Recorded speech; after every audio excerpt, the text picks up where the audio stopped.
Tujuan Tuhan lahir, mati, bangkit buat kita. Ada dua. Pertama, memusnahkan iblis. Terus yang kedua apa? Membawa kita yang percaya ke dalam kemuliaannya. Jadi bukan supaya masuk sorga. Sorga itu tempat. Kita tentu akan ke sana, tapi tujuannya bukan itu. Bukan ketemu tempat. Tujuannya kamu dibawa ke dalam kemuliaannya. Kata lainnya gini, kamu menjadi serupa dengan Kristus. Itu tujuannya.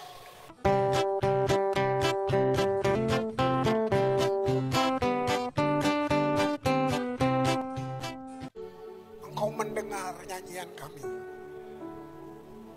Itulah ungkapan percaya kami. Itulah ekspresi kami, Tuhan. Terima kasih bahwa Engkau telah menaruh satu kuasa yang tak tertandingi, melampaui akal, melampaui apa yang bisa kami lihat, sehingga kami bisa bernyanyi, sehingga kami bisa mengungkapkan isi hati kami lewat pujian penyembahan ini.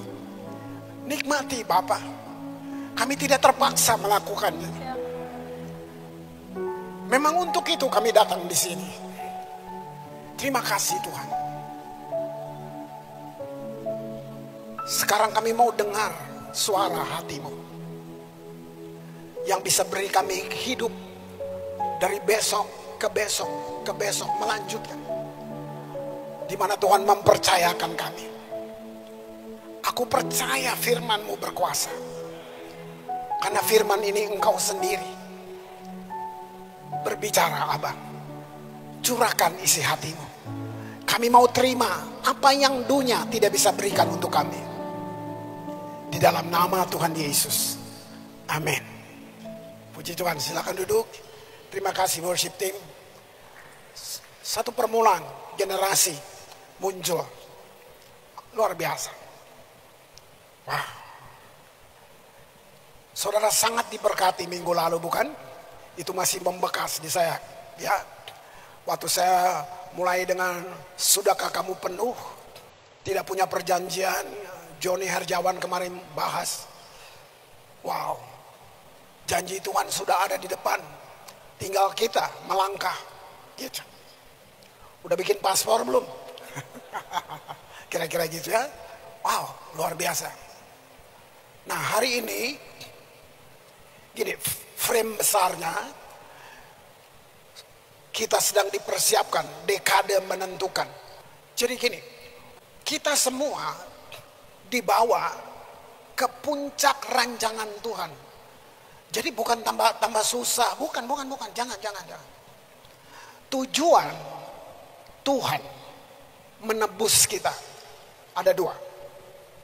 Tujuan Tuhan lahir, mati, bangkit buat kita ada dua. Supaya saudara tahu, ini membuat kamu bersemangat untuk jalanin hidup. Tantangan ada, tapi kamu punya satu pemahaman, itu jadi kekuatan kamu. Apa tujuan Tuhan tebus kita? Pertama, memusnahkan iblis. Memang belum, tapi itu tujuannya. Akan tiba waktunya. Memusnahkan si jahat itu. Terus yang kedua apa? Membawa kita yang percaya ke dalam kemuliaannya. Kalau saudara pikir ini, kamu bersemangat jalanin hidup ini. Jadi bukan supaya masuk sorga. Sorga itu tempat. Kita tentu akan ke sana, tapi tujuannya bukan itu. Bukan ketemu tempat. Tujuannya kamu dibawa ke dalam kemuliaannya. Kata lainnya gini, kamu menjadi serupa dengan Kristus. Itu tujuannya. You become like Jesus. Nah, gini, lalu bagaimana? Itu dia, dibutuhkan iman tuh ke situ. Kamu bisa nggak percaya janji itu? Tidak ada kemampuan dari kita untuk bisa melihat, apalagi mencapai itu, kalau Tuhan tidak taruh imannya di dalam kita. Ada iman kita, iman manusia, ada imannya Yesus. Nah, iman manusia, kamu belum pernah lihat sorga.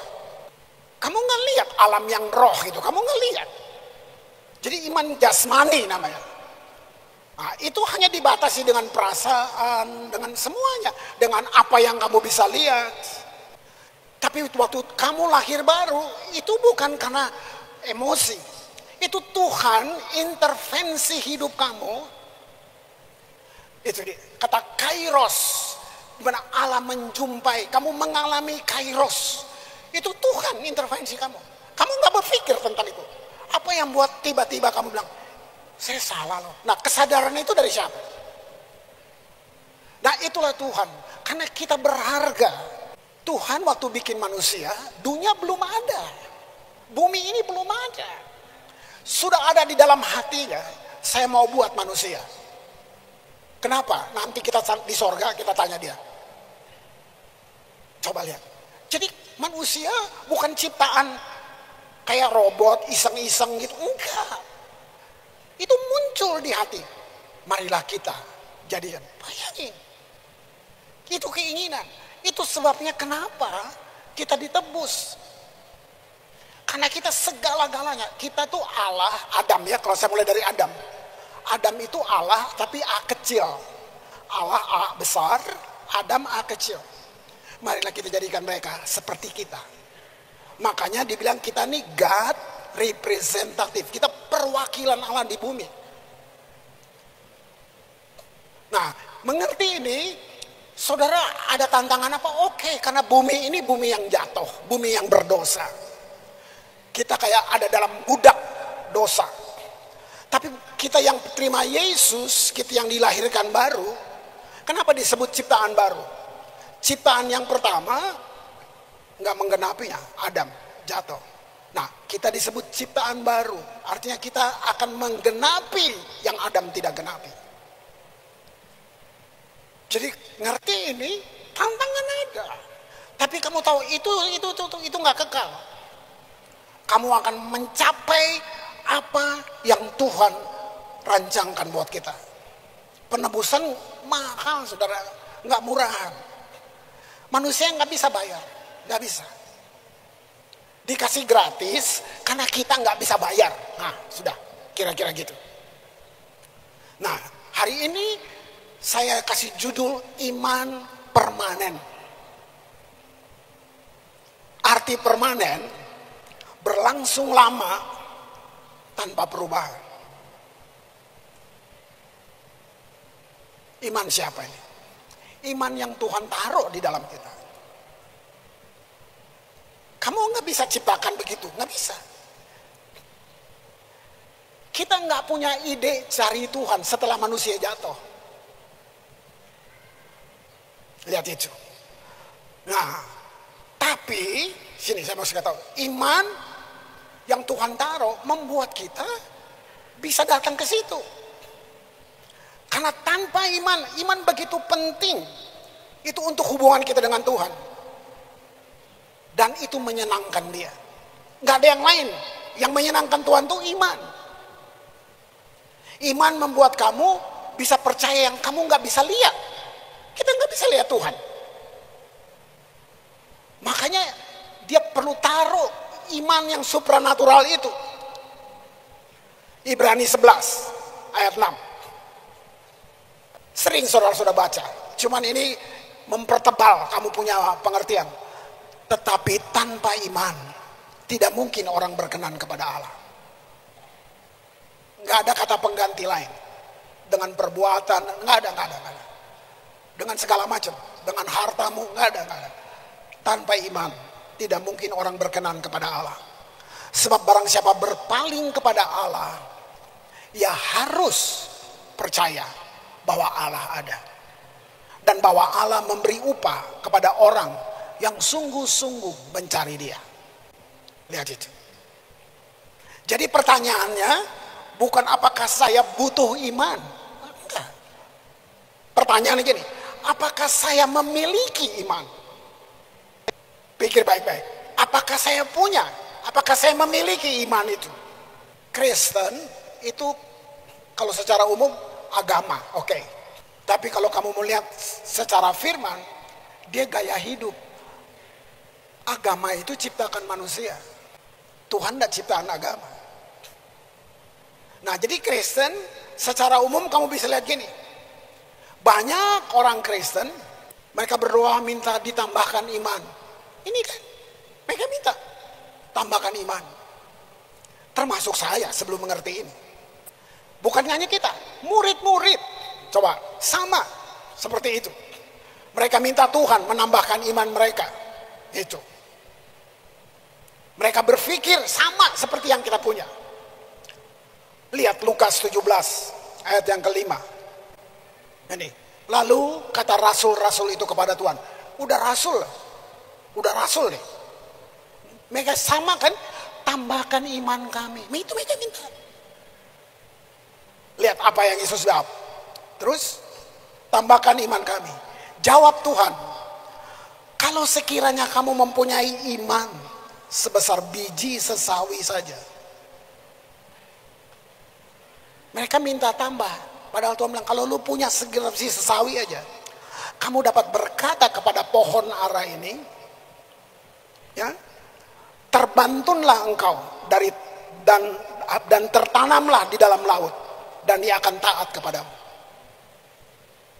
Udah rasul tuh, masih minta tambahkan iman. Kenapa? Nggak ngerti.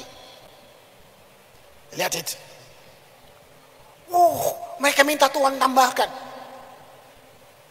Pada saat menerima keselamatan, setiap orang Kristen, semua kita, berkali-kali saya ulang, nggak ada anak emas, nggak ada superstar di mata Tuhan.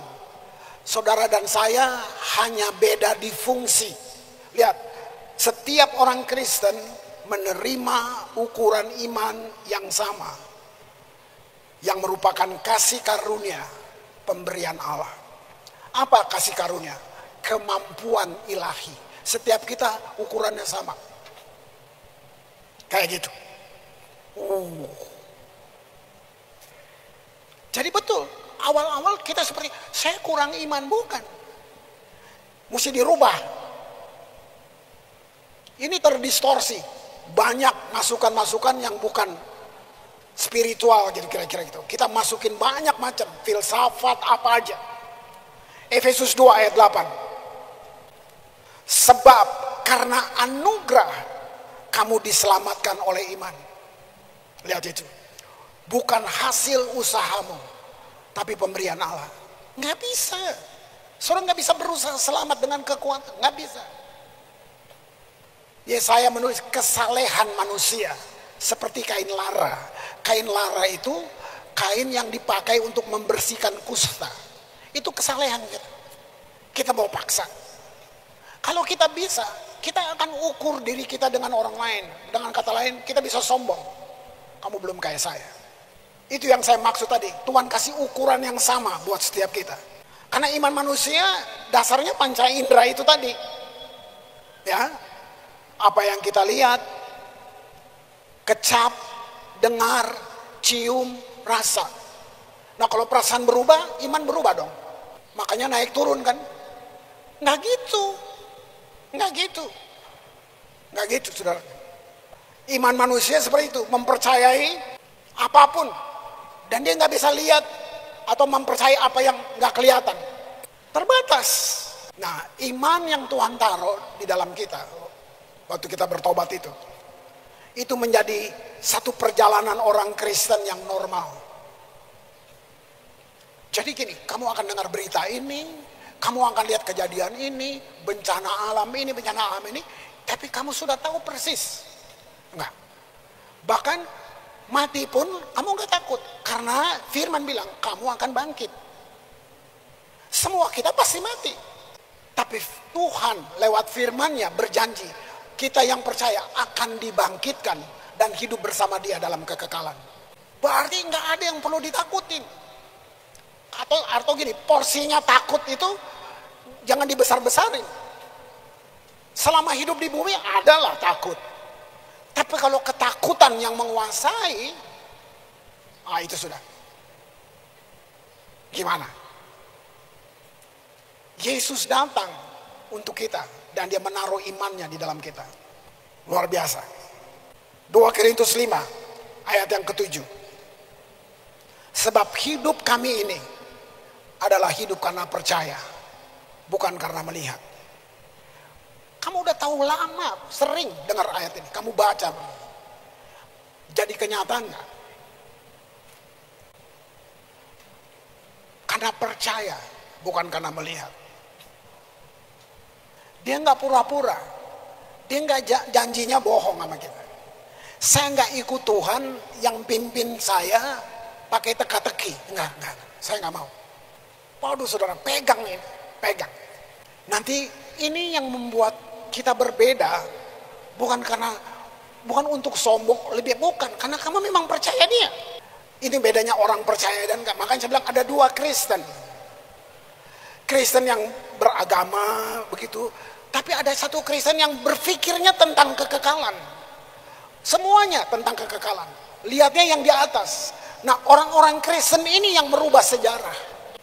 Gereja mula-mula, Alkitab belum dicetak. Mereka hidup dari pelajaran para rasul. Saudara, lihat orang-orang sederhana yang Tuhan ambil itu. Dan kalau saudara mau riset, mau pelajari, tidak ada satupun yang memenuhi persyaratan untuk melayani dengan Yesus. Nggak ada. Karena memang Yesus nggak cari persyaratan itu. Dia Tuhan. Dia yang membuat kamu jadi bersyarat. Dia yang buat kamu jadi mampu. Kamu nggak mampu. Nah, mau lihat, ini bukan hanya Alkitab yang menulis. Ini sejarah umum, sejarah dunia mencatat. Kekaisaran Romawi berubah dengan orang-orang Kristen. Perang apa? Mereka nggak punya apa-apa. Nyawanya yang dikasih. Yakobus diseret sama kuda, mati. Bayangin. Itu yang bikin mereka bilang, kok dia mau mati sih? Tuhannya mana? Petrus mau dibunuh, dia bilang, oke, tapi saya nggak layak seperti Tuhan saya Yesus. Saya mau disalib, tapi saya kepalanya yang di bawah. Itu apa yang bikin dia mau gitu? Itu imannya Yesus yang di dalam mereka itu. Orang-orang percaya apa? Mau mati, aduh kasih makan sama singa. Saya berdiri di tempat yang namanya Katakombe itu waktu pimpin tur ke Israel itu ya, mampir di Roma. Saya berdiri di situ. Terus lihat, oh ini dulu tempat orang-orang Kristen dibantai, dibakar hidup-hidup. Terus saya lihat, terus saya ngomong dalam hati, seandainya saya hidup di zaman itu, pasti saya menyangkal Yesus. Mana sanggup mau dibakar? Kan kita cuma baca Alkitab, kita nggak hidup zaman itu. Apa yang bikin orang percaya nggak takut? Saudara bayangin waktu dibilang waktu mereka dikasih makan singa, itu mereka menyanyi. Sampai semua orang yang nonton itu, wah tuh. Mereka bertanya, siapa Tuhannya? Sampai mereka mau mati seperti ini. Jadi itu bukan iman kita. Itu bukan iman kita. Itu imannya Tuhan yang dia taruh di dalam kita. Supaya kita bisa menggenapi apa yang dia bilang. Gak mungkin Tuhan minta sesuatu dari kamu yang dia tahu kamu gak bisa, lalu dihukum. Gak mungkin lah Tuhan kayak gitu. Makanya dia mampukan kamu. Jadi waktu dia bilang kamu jujur, karena dia yang bilang jangan takut gak makan. Jangan mencuri, jangan takut. Bilang saya gak mampu Tuhan, tapi engkau bisa buat saya mampu. Nah, itu. Saya memang gak mampu, tapi kamu bisa bikin saya mampu. Ada satu pengalaman. Ada anak muda, ini berapa tahun di belakang, minta nasihat saya. Saya marah-marah sama dia. Saya anggap dia kurang ajar. Dia minta nasihat gini, Pak, ada nggak ayatnya dilarang merokok? Kan kesel gue dengarnya. Nah, terus saya bacain Yesaya buat dia. Jangan belanjakan jeripayahmu untuk sesuatu yang bukan roti. Itu Yesaya nulis gitu. Terus dia jawab saya gini, itu kan roti Pak, ini rokok. Jadi gue kesel dengarnya. Nah, gue marah tuh dia. Jadi lihat nasihat saya, nggak bagus banget. Walaupun saya berusaha. Kamu tahu, Tuhan itu bikin tubuh kamu ada tujuan. Mata ada tujuannya, telinga, semua, hidung, mulut ada tujuannya. Dia nggak bikin kamu untuk merokok. Kalau dia bikin kamu untuk merokok, dia bikin knalpot di kepala lo. Nah, lihat ngomong saya aja udah nggak enak. Pergi, dan dia pergi nggak balik-balik. Kamu kira bagus? Wah, tahun berganti, satu kali saya melayani di Jakarta, di satu keluarga. Saya ketemu orang yang perokok keras juga. Saya kenal dia. Dia ada di situ. Terus saya tanya gini, ih, kamu berubah ya? Iya. Terus saya tanya lagi, dulu lu merokok banget ya? Iya, berhenti. Gimana berhentinya? Nah, dia cerita, dia ke Singapura, masuk gereja di Singapura, terus habis khotbah dia ke pendetanya, dia minta didoain. Dia bilang gini, tolong doain dong pendeta. Kenapa? Supaya saya berhenti rokok. Pendetanya nih jawabnya, ini belum pernah saya dengar kayak gini. Jawabnya gini, kamu gak bisa berhenti, ngerokok aja. Wih, sesat nih saya bilang. Nah, terus iya, terus pendetanya bilang gini, bisa nggak sebelum ngerokok berdoa?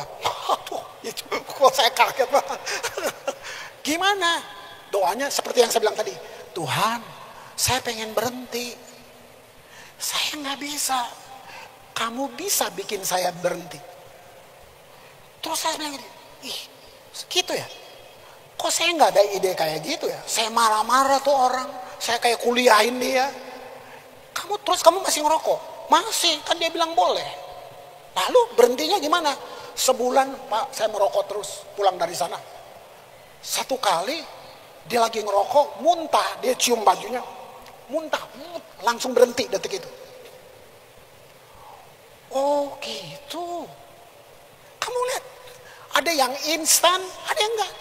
Ini kan proses. Terus saya bilang, wow. Kadang kita nasihatin orang kayak kita mau kendalikan orang itu. Kita bukan Tuhan, kita nggak bisa rubah orang. Lihat itu pekerjaan Tuhan kayak gitu. Tuhan, wah, itu dia nggak bisa gagal. Ada satu pilihan kita untuk menolak itu. Wah. 2 Korintus 5, sebab hidup kami ini adalah hidup berdasarkan iman, bukan berdasarkan apa yang kami lihat. Roma 10:17. Jadi iman timbul dari pendengaran, dan pendengaran oleh firman Kristus. Tugas saudara, tugas saya, kita di luar cuma beritakan. Kita nggak bisa kendalikan orang. Beritakan aja. Dia tolak, nggak apa-apa. Kamu udah bilang kan. Hak dia menolak. Bisa aja nanti malam tiba-tiba dia gelisah, ingat apa yang kamu bilang tadi. Itu dia.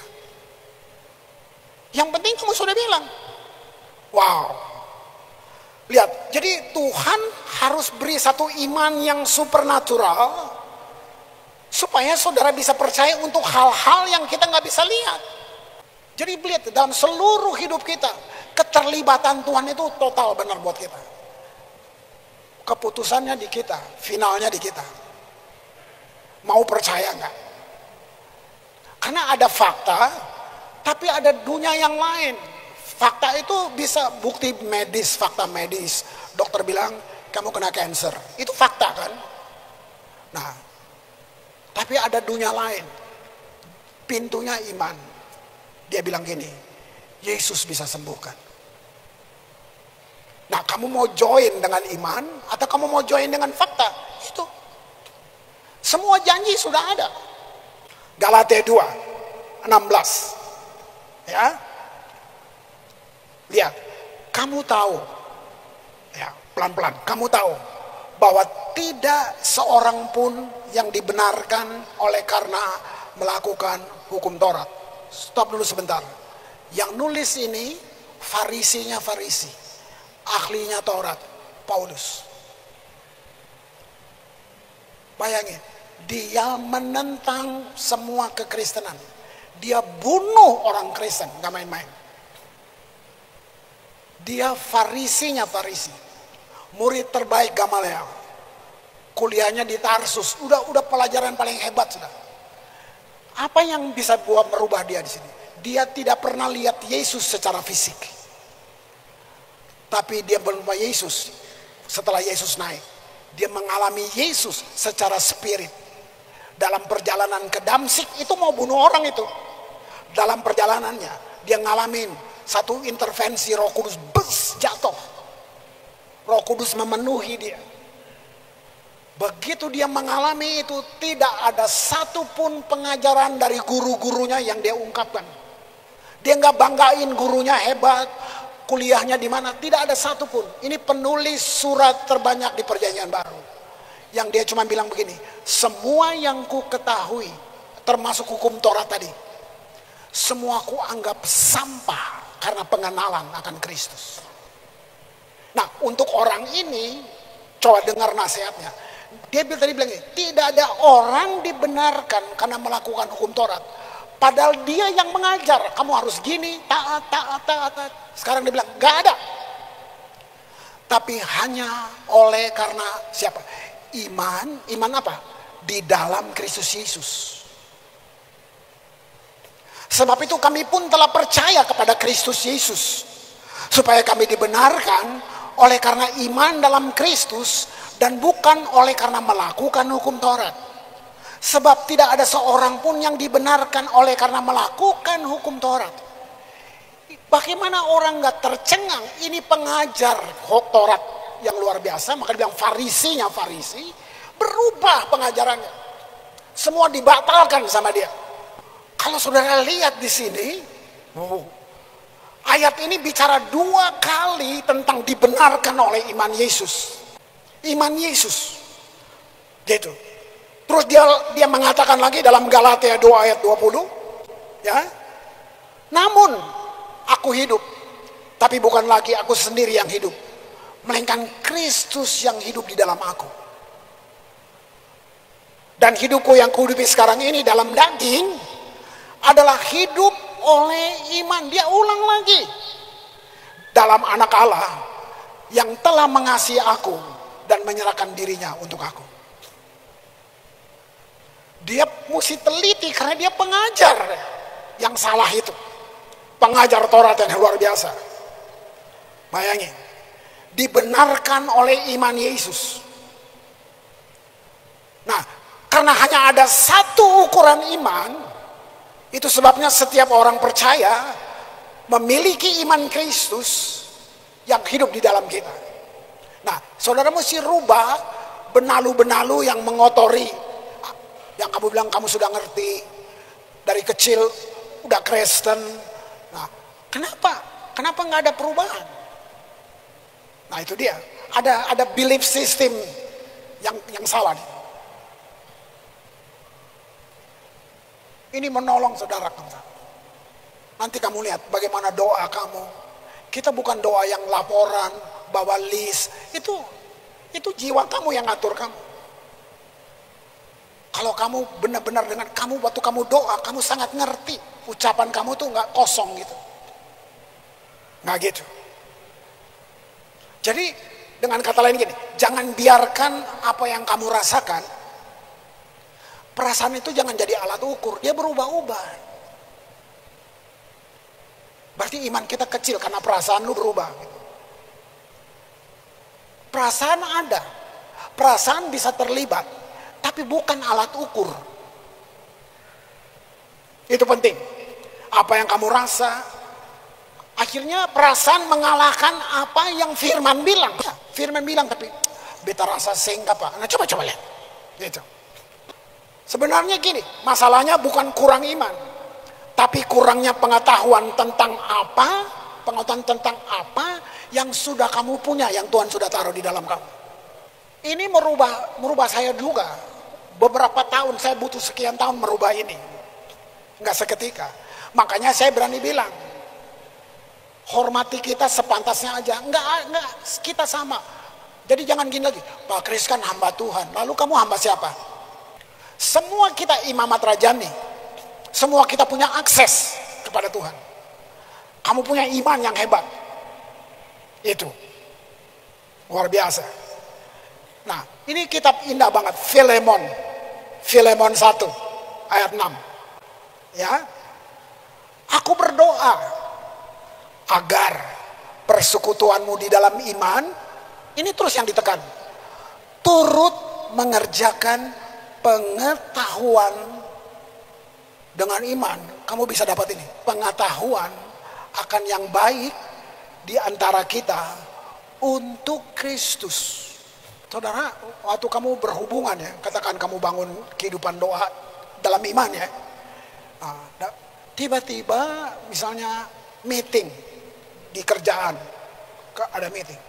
Tiba-tiba kamu bisa kasih satu arahan, ide-ide kreatif yang kamu nggak pikir tadi, nggak timbul itu.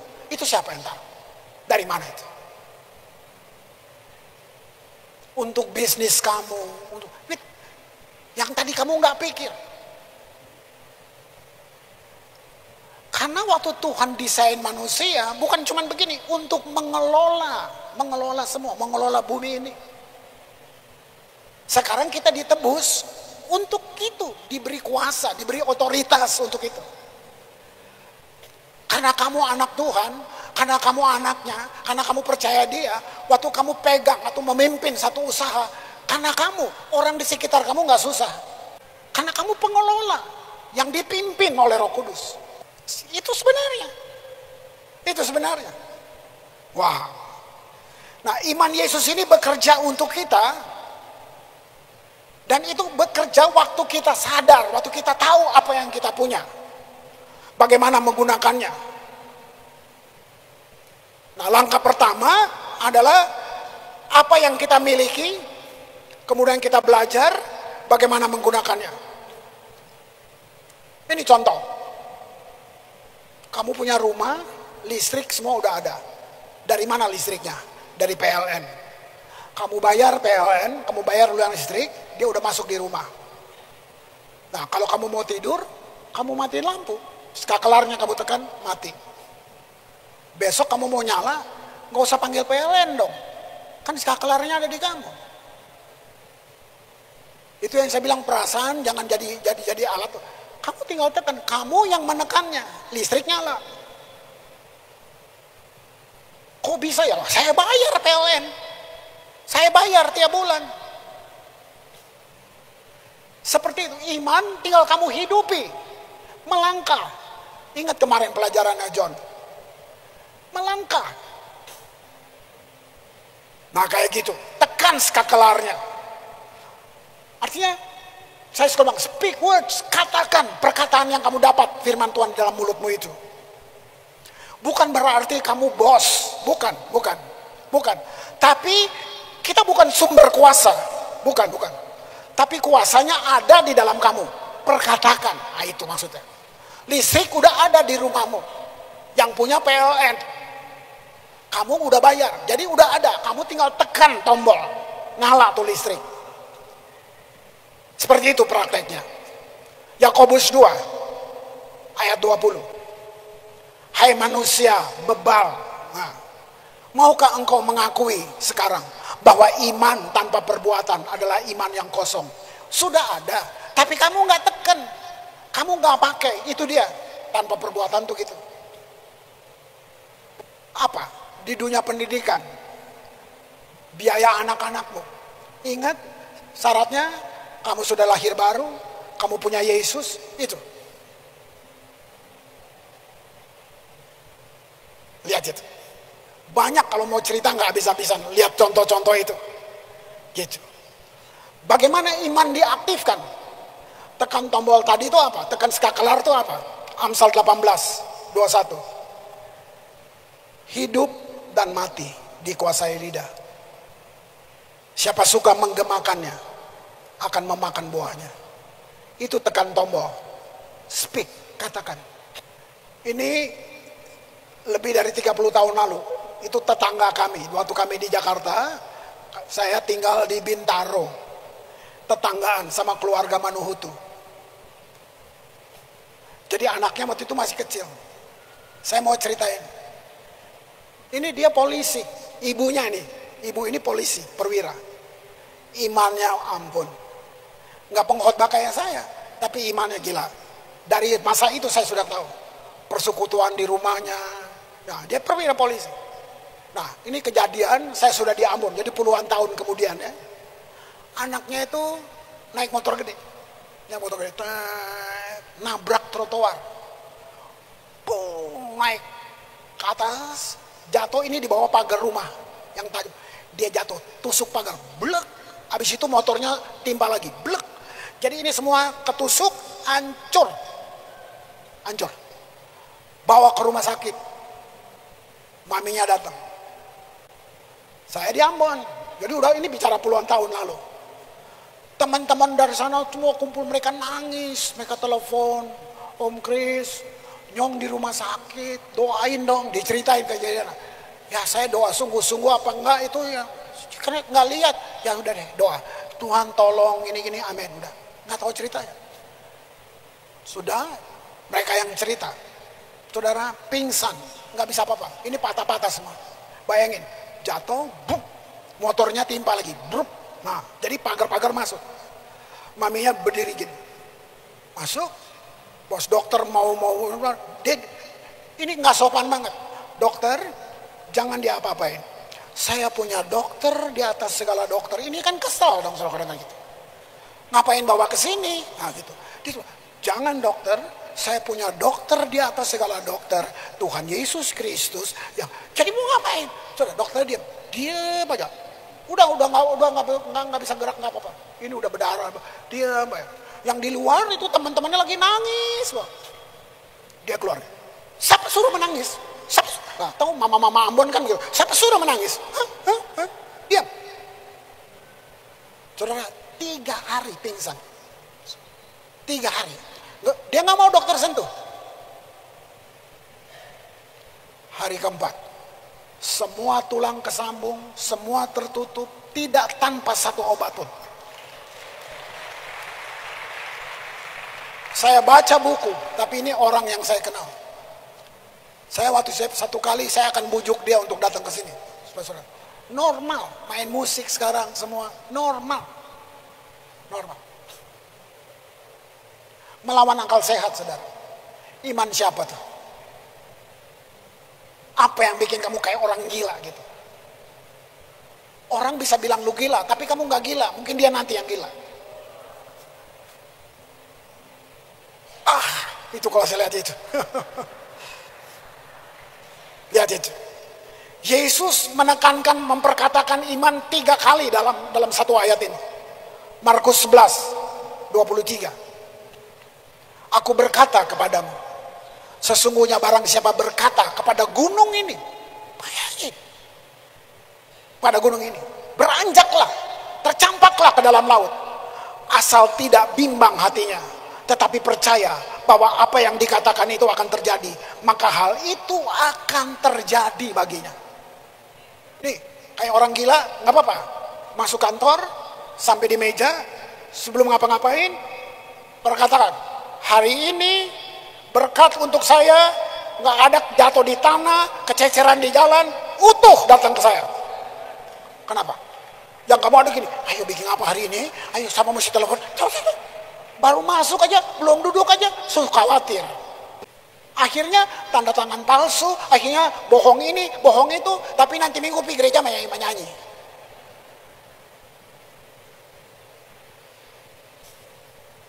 Lihat itu. Iman tidak bisa bercampur dengan ketidakpercayaan. Ya, oke, ini mungkin buat saudara hal kecil. Wah, kami enggak. Saya saksi aja. Saya enggak minta, belum ngomong. Istri saya jarinya kayak saraf kejepit. Jadi kalau dia saraf kejepit, ke dokter bilang gini, dipotong aja. Bisa bilang, emang kaki ayam? Sampai hari ini dia nggak bikin apa-apa. Aman tuh. Belum sempurna, tapi dia bertindak. Dia bertindak. Bayang. Kami ngerti, ternyata kesehatan bukan dari luar. Kesehatan dari dalam kamu. Kamu yang tentuin. Cuma jaga mulu, jaga lojo, itu aja. Yakobus 1 ayat 5 sampai 8 ya. Tapi apabila di antara kamu ada yang kekurangan hikmat, coba lihat. Hendaklah ia memintanya kepada Allah, enggak kepada yang lain, kepada Allah yang memberikan kepada, lihat, semua orang dengan murah hati dan dengan tidak membangkit-bangkit, maka hal itu akan diberikan kepadanya. Terus, hendaklah ia memintanya apa? Iman. Dalam iman. Dan sama sekali jangan bimbang. Sebab orang yang bimbang sama dengan gelombang laut yang diombang-ambingkan kian kemari oleh angin. Wah, terus orang yang demikian janganlah mengira bahwa ia akan menerima sesuatu dari Tuhan. Sebab orang yang mendua hati tidak akan tenang dalam hidupnya. Mungkin belum akurat, tapi katakan gini, kamu punya anak. Anakmu meragukan kamu sebagai papa dan mama. Kamu kecewa kan? Kamu anak saya.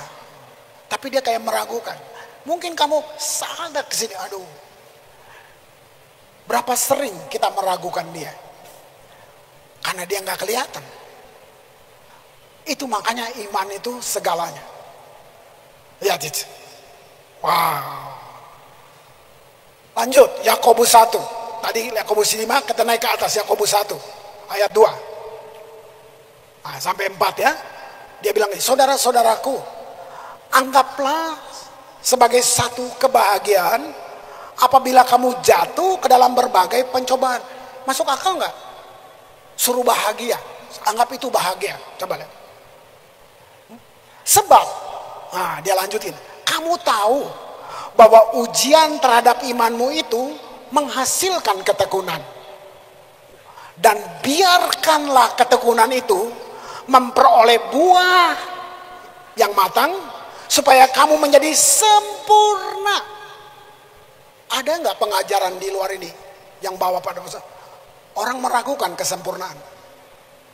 Lihat, dia bawa kita menjadi sempurna, utuh, tak kekurangan suatu apapun. Jujur, gak ada yang suka pencobaan. Saya juga gak suka. Tapi dengar, pencobaan bukan hukuman. Saya ulang, pencobaan bukanlah hukuman, tapi peluang untuk membuktikan kualitas iman. Terbukti iman kamu, menunjukkan kepada dunia, menunjukkan kepada kerajaan kegelapan bahwa kamu adalah milik Tuhan. Yesus saja dicoba, nah kita anak-anaknya. Nah, jadi itu bukan hukuman, tapi itu akan menunjukkan kualitas doa kamu, kualitas iman kamu. Kamu nggak goyang,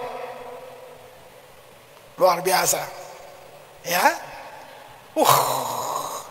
Nah, Kristen yang satu lagi, kan saya bilang ada dua jenis, karena nggak melihat dunia yang tidak kelihatan, mereka kayak ayunan gitu, pendulum, kayak bandul gitu, maupun pribadi maupun masyarakat, kayak bandul gitu. Gini, nggak mengherankan, Yesus sendiri yang bilang, Yesus nggak heran kalau ada orang nggak percaya dia. Yesus nggak heran, lihat ayatnya, ya. Tidak mengherankan Yesus sama sekali bahwa ada orang yang akan tidak percaya kepadanya. Yesus tahu itu, terlepas dari bukti yang ada. Lihat ayatnya, Yohanes 12 ayat 37, ya. Dan meskipun Yesus mengadakan begitu banyak mujizat di depan mata mereka, namun mereka tidak percaya kepadanya. Saudara, ini kayak mimpi, hayalan, kayak keinginan ya sebagai gembala lah, bahwa kita menjadi orang-orang Kristen yang mengerti dunia ini. Saudara, doa kamu, iman kamu, bukan gereja ini, kota yang berubah. Kota yang berubah. Saya menyadari diri saya, lu jangan so tahu Chris, saya bisa berdiri di sini, pasti ada orang-orang yang saya nggak tahu yang doain saya juga. Jadi jangan so tahu. Mungkin kamu nggak pelayan, bukan itu ukurannya, bukan. Iman kamu. Kamu duduk berdoa untuk kota ini, berdoa untuk pemimpin-pemimpin. Kamu bisa lihat. Nggak usah bikin kartu nama, nggak usah. Sorga kenal kamu. Kamu punya kontribusi untuk merubah kota ini. Wah, saat saya menyadari tentang kekuatan roh, gitu. Jadi gini, jangan lagi kita bilang gini, nggak mampu, stop. Kamu punya Yesus. Jangan lagi bilang nggak mampu, stop. Kamu punya Yesus. Atau kalau kamu, atau begini, diam dulu, jangan keluar dari mulut. Karena apa yang keluar dari mulut, kamu nggak bisa tarik lagi. Dia udah membaur dengan udara. Musuh bisa ambil perkataanmu. Iya Pak, saya orang susah. Nah, kamu ngomong, si musuh ambil, dibikin lu susah terus. Ayat terakhir, saya minta worship team masuk. Filipi 4, ayat 13. Keren gak nih ayat? Kamu udah tahu kan, sering banget bacanya. Segala perkara. Kata segala berarti apa saja. Nah, itu. Dapat kutanggung. Bagaimana? Yang bikin kamu dapat itu siapa? Di dalam Dia. Segala perkara dapat kutanggung di dalam Dia yang memberi kekuatan. Nah, itu artinya gini, saya nggak bisa tepuk dada, Dia yang kasih kemampuan. Segala perkara dapat kutanggung di dalam Dia yang memberi kekuatan kepadaku. Jadi gini, dasar dari pemenuhan janji Tuhan banyak kan? Dasar dari pemenuhan janji Tuhan dan terjadinya keajaiban adalah kita manusia berjalan dalam ketaatan dan kesetiaan pada firman Tuhan. Gak masuk akal, tapi firman bilang, itu. Firman bilang, coba kamu resapi tadi, kata demi kata tadi. Yesus gak jahat, saudara.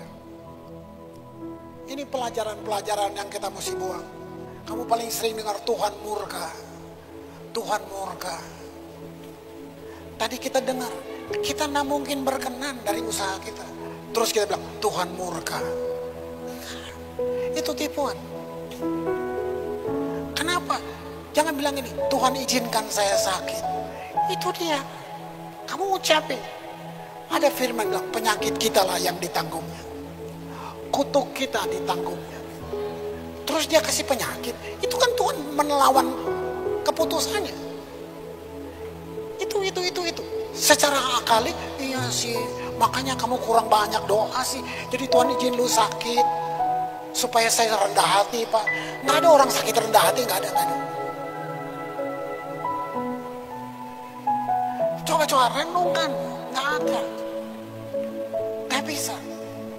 Agape, kata agape, kasih itu bukan perasaan. Cocok, nggak bisa. Agape yang bikin dia naik ke salib. Lu kira enak disalib? Bayangin, salah kan enggak? Apa? Coba. Itu tak terbatas. Siapa bisa batasin? Nah, itu buat kamu. Tapi perkataan kita yang bilang. Jadi gini, orang yang hakimin kita. Manusia ciptakan agama yang belok. Tuhan murka karena gini, Tuhan murka gini. Baca. Kata itu ada, tapi saya bisa lihat itu lost in translation, bisa.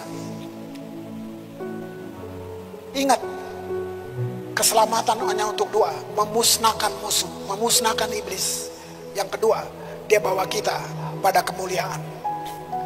Dunia janji popularitas, kamu terkenal, ada waktunya orang lupa lagi.